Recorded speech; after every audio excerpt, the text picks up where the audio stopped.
अगर पुलिस चाहे तो अपराधी को पाताल से भी ढूंढ सकती है। इसका बेस्ट एग्जाम्पल सजनी मर्डर केस है। 26 साल की सजनी नाम की एक महिला की हत्या 14 फरवरी 2003 को अहमदाबाद में हो जाती है। कठिन तौर पर यह हत्या घर में लूटपाट के दौरान की गई थी। अभी पुलिस इस हत्याकांड को सुलझाने की कोशिश ही कर रही थी कि अगले दिन इस महिला का पति भी लापता हो जाता है। अब पुलिस इस केस को और लापता पति को ढूंढने के लिए दिन रात एक कर देती है। मामले की गंभीरता को देखते हुए गुजरात के मुख्यमंत्री रहते हुए नरेंद्र मोदी पर्सनली इस केस में इंटरेस्ट लेते हैं और केस की जांच के आदेश देते हैं। फिर पुलिस इस केस को सुलझाने के लिए 6 साल के अंदर लगभग 1 लाख कॉल डिटेल्स की जांच करती है। हजारों लोगों से पूछताछ की जाती है और पुलिस की कई टीम सालों तक एक अनजान शख्स की तलाश में लगा दी जाती है। फिर जो 15 साल की मेहनत के बाद खुलासा होता है, उसके जानकर हर कोई शौक रह जाता है। इस केस में पुलिस का काम इतना लाजवाब था कि अपराधी पुलिस से पूछने पर मजबूर हो गया कि आप बस मुझे इतना बता दो कि आपने मुझे ढूंढा कैसे। पूरी सच्चाई जानकर आप भी हैरान रह जाएंगे। तो आखिर क्या है सजनी मर्डर केस की पूरी कहानी, चलिए जानते हैं। सब कुछ डिटेल से इस वीडियो में है, लेकिन उससे पहले जल्दी से मेरे चैनल को सब्सक्राइब कर लीजिए। इस कहानी की शुरुआत होती है 14 फरवरी 2003 से। सुबह सुबह अहमदाबाद में रहने वाले AK कृष्णा नाम के एक व्यक्ति के फोन की घंटी बजती है। AK कृष्णा फोन उठाते हैं। दूसरी तरफ से उनके दामाद तरुण कुमार जिनकी आवाज आई, जो रोते हुए कह रहे थे कि घर में बड़ी वारदात हुई है और लुटेरों ने इस लूटपाट के दौरान उनकी बेटी सजनी की भी हत्या कर दी है। बेटी की मौत की खबर सुनते ही OK कृष्ण अपने कुछ रिश्तेदारों तथा पत्नी के साथ भागते हुए अपनी बेटी दामाद के घर जाते हैं। जब ये लोग वहां पहुंचते हैं तो देखते हैं कि घर का पूरा सामान बुरी तरह से बिखरा हुआ है। सामने फ्लोर पर उनकी बेटी की लाश पड़ी हुई है, जिसके गले में दुपट्टा बंधा हुआ है। उसके बगल में ही उनका दामाद तरुण बैठे दहाड़े मारकर रो रहा है। स्थिति को देखते हुए तुरंत सजनी को पास के अस्पताल में ले जाया गया, मगर अस्पताल में उसे मृत घोषित कर दिया जाता है। अब इस मामले की जानकारी अहमदाबाद पुलिस को भी हो जाती है। पुलिस वाले भी भागते हुए क्राइम सीन पर आते हैं और मामले की जांच शुरू करते हैं। पहले नजर में ही लूटपाट के दौरान की गई हत्या का मामला लग रहा था। इसके बावजूद पुलिस वाले एक एक चीज की बारीकी से जांच करते हैं और घटनाक्रम को समझने के लिए मृत महिला सजनी के प्रति तरुण से पूछताछ करती है। इस पूछताछ के दौरान भी तरुण दहाड़े मारकर रोता चिल्लाता रहता है। इस कारण पुलिस ज्यादा दबाव देकर उनसे पूछताछ नहीं करती, बल्कि शांति से पोस्टमार्टम के लिए बॉडी को भेज दिया जाता है और आगे की कार्रवाई शुरू की जाती है। तरुण जरूर दहाड़े मारकर रो रहा था, मगर क्राइम सीन पर पुलिस के साथ मौजूद जो फौजी कुत्ते होते हैं, वो जरूर तरुण की तरफ देखकर भौंकने लगे। कुत्तों की ऐसी हरकत देखकर वहां पर बैठे सभी लोगों के मन में सवाल आने लगा कि ये कुत्ते तरुण की तरफ देखकर क्यों भौंक रहे हैं। लेकिन जल्द ही तरुण की हालत को देखकर सबने इस बात से इनकार कर दिया। कमाल की बात तो यह है कि जब तरुण को अंतिम बार हॉस्पिटल में सजनी को देखने के लिए लाया जाता है, तब भी फौजी के कुत्ते इस पर भौंकना शुरू कर देते हैं। यहाँ भी कुत्तों की हरकत को नजरअंदाज कर दिया जाता है और मामले की जांच बढ़ती रहती है। पत्नी की मृत्यु की वजह से तरुण की हालत ज्यादा खराब थी, इसलिए पुलिस उसे बहुत ज्यादा पूछताछ नहीं करती और उन्हें भी अस्पताल में भर्ती करवाया जाता है। मगर यह क्या घटना के अगले दिन ही यानी 15 फरवरी 2003 को अचानक से तरुण लापता हो जाता है। पुलिस हर संभव कार्य से तरुण को पता लगाने की कोशिश करती है, मगर तरुण का कहीं भी पता नहीं चलता। अब लोगों को फौजी कुत्तों के भौंकने का मतलब समझ में आने लगता है। लोग समझ जाते हैं कि सजनी की हत्या में जरूर तरुण का कोई हाथ था। अब पुलिस की कई टीम तरुण को खोजने में लगा दी जाती है, मगर तरुण का कोई अता पता नहीं चलता। इसके बाद सजनी के माता पिता अपने दामाद तरुण पर ही अपनी बेटी सजनी की हत्या का मामला दर्ज करवा देते हैं। फिर केस दर्ज होने के बावजूद पुलिस तरुण को खोजने में नाकाम रहती है। 2004 में सजनी के ससुराल पक्ष के कुछ लोगों का लाइट डिटेक्टिव टेस्ट भी किया जाता है, मगर पुलिस को बहुत ज्यादा कामयाबी नहीं मिलती। सजनी हत्या केस को अब पूरे 3 साल बीत चुके थे। साल 2006 जो पुलिस वाले सजनी के कातिलों को ढूंढने में नाकाम रहते थे, तो अब सजनी के पिता इंसाफ मांगने के लिए गुजरात के तत्कालीन मुख्यमंत्री नरेंद्र मोदी जी के पास जाते हैं। पहले कई कोशिशों में वह नरेंद्र मोदी जी से मिलने में नाकाम रहते हैं, मगर किस्मत से इन्हें नरेंद्र मोदी जी से मिलने का मौका मिल जाता है। फिर पूरी कहानी सुनने के बाद नरेंद्र मोदी जी गुजरात के पुलिस अधिकारियों को सजनी मर्डर केस की फाइल खोलकर फिर से जांच करने का आदेश देते हैं। इसी के बाद 2006 में एक बार फिर से इस केस की फाइल दोबारा खोली जाती है और फिर से जांच शुरू होती है। जांच की जिम्मेदारी तत्कालीन जॉइंट कमिश्नर AK शर्मा को दी जाती है। शुरुआत के कुछ साल पुलिस को कोई कामयाबी नहीं मिलती है, बस साल बदलते जाते हैं, यहाँ तक कि जांच अधिकारी भी बदल जाते हैं, मगर एक तो सजनी के कातिलों का और न ही सजनी के पति तरुण का कहीं भी अता पता चलता है। अब साल आता है 2012। अब इस मामले की जांच DCP दीपन भद्रन के नेतृत्व में शुरू होती है। दीपन भद्रन इस मामले की जांच पूरा शुरू से करते हैं। सबसे पहले इस केस में शामिल एक एक शख्स के इतिहास भूगोल को खंगाला जाता है। यह टीम अपना पहले टारगेट सजनी के पति तरुण को ढूंढने का रखती है। इसके पीछे की सोच यह थी कि अगर तरुण मिल गया तो बहुत से सवालों के जवाब यूं ही मिल जाएंगे। इसलिए अगले कुछ महीनों में पुलिस द्वारा कई हजार लोगों के प्रोफाइल की जांच की जाती है। इतना ही नहीं, इन लोगों से जुड़े एक एक मोबाइल नंबर और मोबाइल नंबर पर आने जाने वाले कॉल को भी निगरानी की लगा दी जाती है और सभी नंबर की कॉल डिटेल्स भी निकाली जाती है। ऐसे अगले कई महीनों तक चलता रहता है और इस दौरान पुलिस की कई टीम लगभग 1 लाख से ज्यादा मोबाइल नंबर की कॉल डिटेल्स निकालती है, मगर किसी भी नंबर का कनेक्शन तरुण नाम के किसी व्यक्ति से नहीं निकलता है। शुरुआती नाकामी के बावजूद पुलिस वाले हिम्मत नहीं हारते और वो तरुण से जुड़े करीबी लोगों के नंबर पर अपनी पैनी नजर बनाए रखते हैं।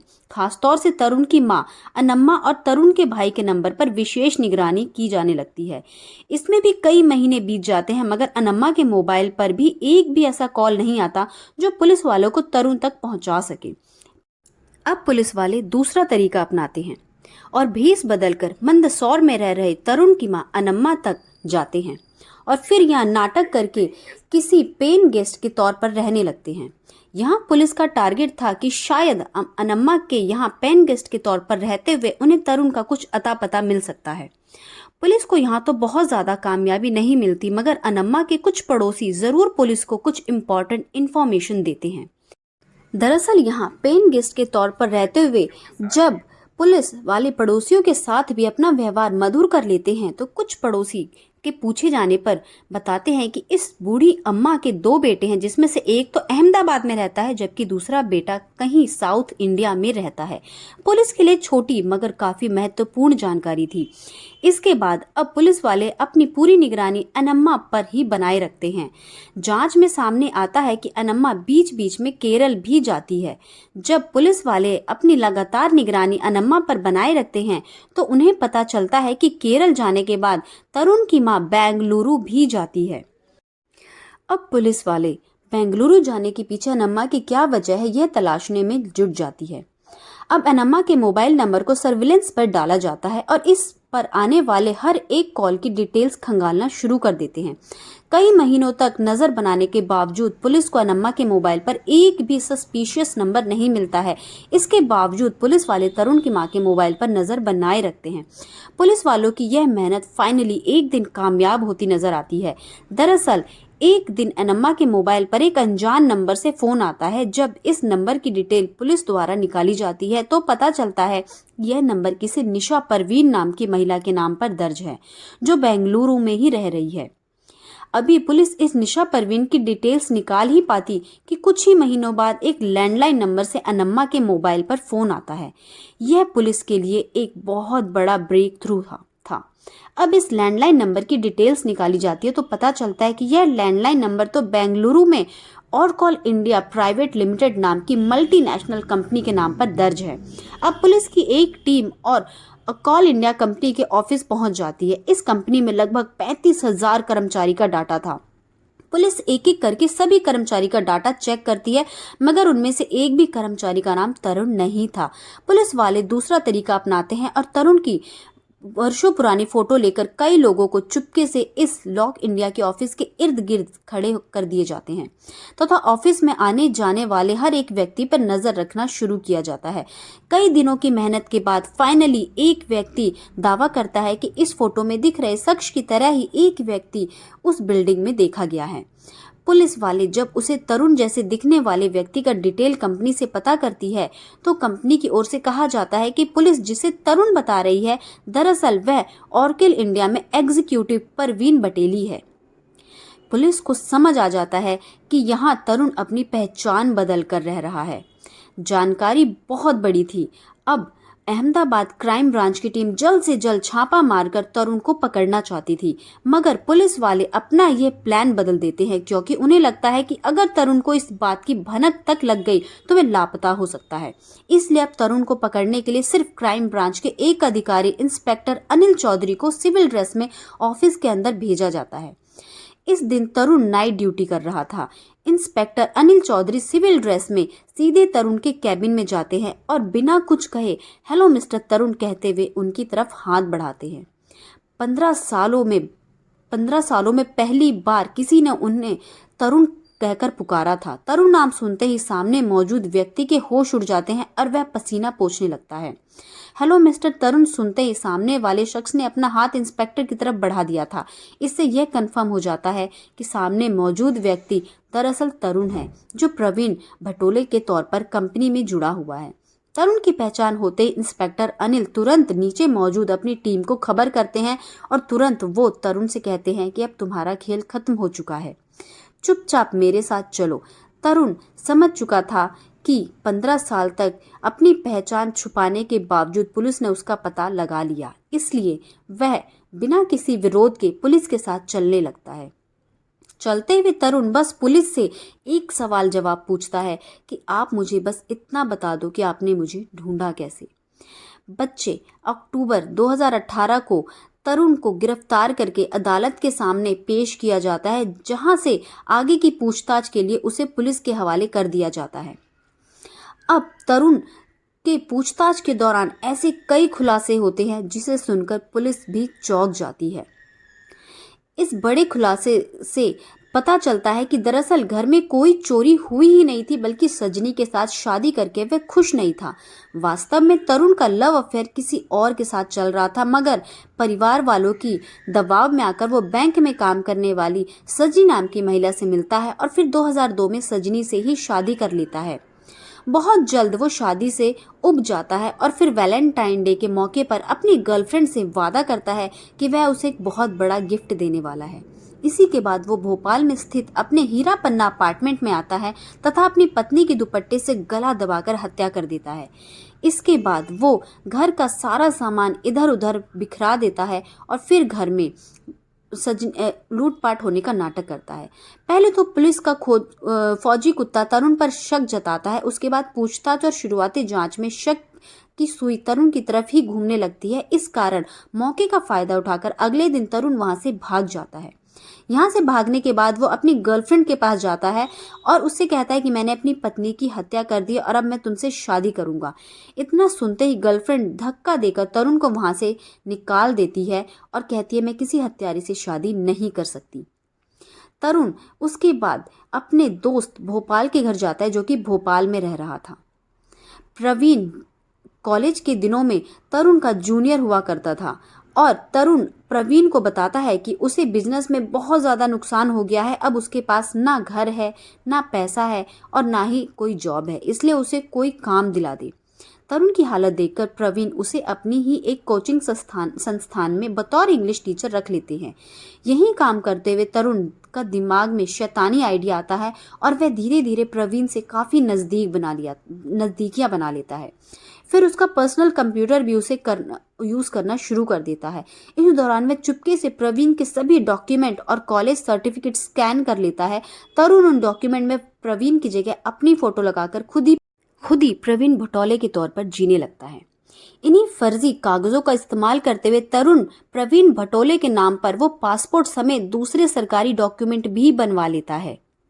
कुछ समय तक वो इधर उधर समय बिताता है और फिर 2012 में बेंगलुरु चला जाता है, जहां वो प्रवीण के डॉक्यूमेंट के दर पर ऑटकॉल इंडिया प्राइवेट लिमिटेड में एक अच्छी नौकरी हासिल कर लेता है। इस नौकरी के बदले कंपनी से उसे 22 लाख रुपए का सालाना पैकेज भी मिल रहा था।